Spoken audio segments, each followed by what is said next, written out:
different. I never had any problems with the seals. I never had any problems with the seals. This is Kent Trago.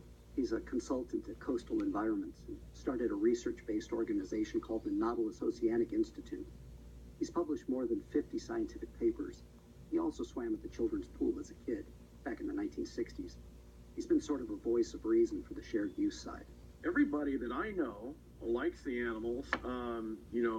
The divers enjoy swimming with them, but they're making a fuss for whatever. The seal activists, he means. And they're disturbing the peace. They're violating people's civil rights by harassing them in a public area. So, tourist stuff, they don't want to listen to that. They don't want to hear that. They don't want kids seeing that, You could draw a similar situation, a similar argument. So let's say there's a public park you took your kids to, and somebody came along and said, you people can't be here. This is the rare something ground squirrel habitat, and you're bothering them. And you'd probably go, are you out of your mind? This is a public park. Down there one day I was there, I was talking to this one guy, and this little girl, he's got to be sick, his daughter comes running crying. And she said, that man came after me. She points to this guy, A pro-seal activist. this guy's running up the beach, just keep your kid away from the seal. And I'm watching this and I'm going, who the hell is this guy?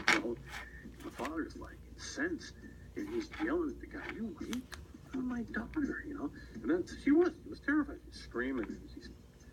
It was that kind of incident where it just kind of shocks you. You don't see that thing, there's a guy chasing a child.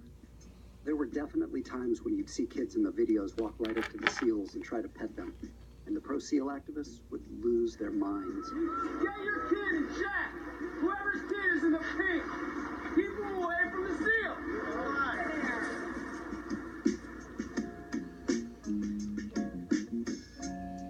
As the years dragged on, more and more of these confrontations were ending up in court. And Brian Pease began to spend a lot of his time there defending pro-seal activists who'd been arrested or had been issued citations. And he was also bringing civil cases against the other side, shared use advocates who'd been arrested during confrontations with pro-seal folks. At a certain point, he stopped going to the children's pool altogether. He says it just stressed him out too much. I tried to stay out of most of it. Sometimes I would be down there, but generally, it's not very productive to be engaging in shouting matches with people that just don't agree with you. It's why they call it the children's pool, right? Because it's where adults go to act like children. Kent Trago, our marine sciencey shared use guy, didn't engage in all the fighting either. He just tried to educate the public with a little logic and some biology 101.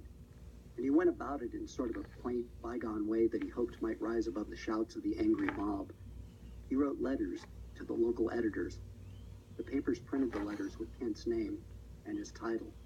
And then the hate mail started to roll in, threatening phone calls and emails. By Kent's count, more than 200 of them. Were they anonymous, or did they? Yeah, they're anonymous. We know who you are. We know you want to get rid of the seals. That's what people would say. That's what certain people say. We know you're in a plot. That the city's involved, and I don't know if they're kidding or if they got problems, if they're drunk.